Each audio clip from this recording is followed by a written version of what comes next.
Friends, ഇപ്പോൾ നമുക്കൊന്ന് പെട്ടെന്ന് തയ്യാറാക്കാൻ പറ്റിയൊരു ചമ്മന്തിയാണ് കേട്ടോ അത്. ചോറിനും നമ്മുടെ വെള്ളച്ചോറിനൊക്കെ പറ്റുന്നതാണ്. ഇന്നിപ്പോൾ ഇവിടെ രാവിലെ ബ്രേക്ക്ഫാസ്റ്റ് വെള്ളച്ചോറാണ്.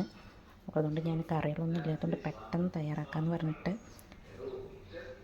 എടുത്തതാണ് ഇതൊക്കെ. അതിന് കുറച്ച് ചെറിയ ഉള്ളി വേണം, കുറച്ച് പുളി, ഒരു 5 അല്ലി വെളുത്തുള്ളി, ഒരു 3 വറ്റൽമുളക്. അപ്പോൾ നമുക്കിത് എങ്ങനെ തയ്യാറാക്കുന്നത് നോക്കാം. അതിനുവേണ്ടി ഞാനൊരു പാത്രം അടുപ്പത്ത് വെച്ചിട്ട് തീ കത്തിച്ച് കൊടുക്കുന്നുണ്ട്. എന്നിട്ട് ഇതിലേക്ക് കുറച്ച് വെളിച്ചെണ്ണയാണ് ഞാൻ ഒഴിച്ചു കൊടുക്കുന്നത്. ഒരു ടേബിൾ സ്പൂൺ വെളിച്ചെണ്ണ മതിയാവും. അതിലേക്ക് ആദ്യം നമുക്ക് നമ്മുടെ മുളകിട്ട് കൊടുക്കാം. അത് കരിഞ്ഞു പോകരുത്, ഒന്ന് ഇളക്കി കൊടുക്കുക. എന്നിട്ട് നമുക്ക് വെളുത്തുള്ളി ഇട്ട് കൊടുക്കാം.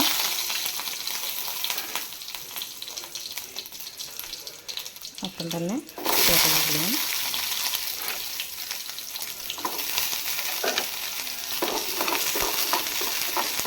നന്നായി ഇളക്കി കൊടുക്കാം.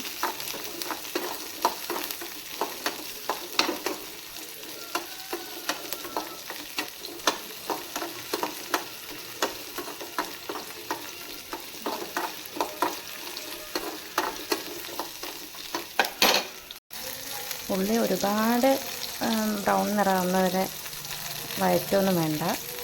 അതായത് ജസ്റ്റ് ഒന്ന് ഇങ്ങനെ ആയത് നമുക്ക് പുളി ഇട്ട് കൊടുക്കാം. എന്നിട്ട് നന്നായി ഇളക്കി കൊടുക്കാം. സൂപ്പർ ടേസ്റ്റിയാണ് ഇപ്പോൾ ചമ്മന്തിക്ക്, നല്ല രുചിയാണ് ചമ്മന്തി. നമുക്ക് ചോറുന്നാൽ വേറെ ഒന്നും വേണ്ട, ഇത് മാത്രം മതി. അപ്പോൾ ഇതാ ഇത്രയും മതി. എന്നിട്ട് നമുക്ക് തീ ഓഫ് ചെയ്ത് കൊടുക്കാം. എന്നിട്ടത് തണുക്കാൻ വെയിറ്റ് ചെയ്യാം. ഇനി നമുക്ക് തീ ഓഫ് ചെയ്ത് കൊടുക്കാം. എന്നിട്ടത് ഒന്ന് ചൂടാറാൻ വെയിറ്റ് ചെയ്യാം. അപ്പോൾ അതാ നമ്മുടെ കൂട്ടൊക്കെ നന്നായി തണുത്ത് വന്നിട്ടുണ്ട്. ഞാനത് മിക്സഡ് ജാറിലേക്ക് മാറ്റിയിട്ടുണ്ട്. ഞാനിവിടെ 2 മുളക് ഇട്ട് കൊടുത്തിട്ടുള്ളൂ കേട്ടോ. ഒരെണ്ണം പാത്രത്തിൽ തന്നെ വെച്ചിട്ടുണ്ട്. എരിവ് എങ്ങനെ ഉണ്ടെന്ന് അറിയില്ലല്ലോ.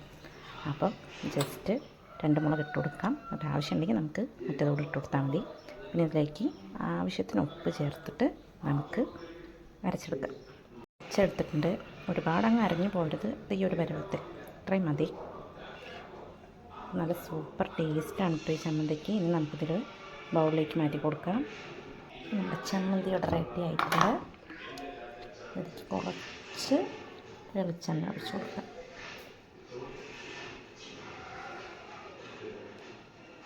എന്നിട്ട് നന്നായി മിക്സ് ചെയ്യുക.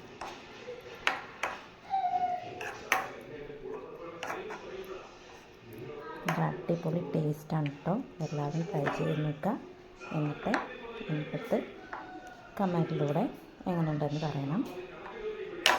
അപ്പോൾ ഇതെല്ലാവരും ട്രൈ ചെയ്ത് നോക്കുക. ഇഷ്ടപ്പെട്ടെങ്കിൽ ലൈക്ക് ചെയ്യുക, കമൻറ്റ് ചെയ്യുക, സബ്സ്ക്രൈബ് ചെയ്യുക, സപ്പോർട്ട് ചെയ്യുക. അപ്പോൾ ഓക്കെ, നമുക്കിനി അടുത്തൊരു വീഡിയോയിൽ കാണാം. ബൈ.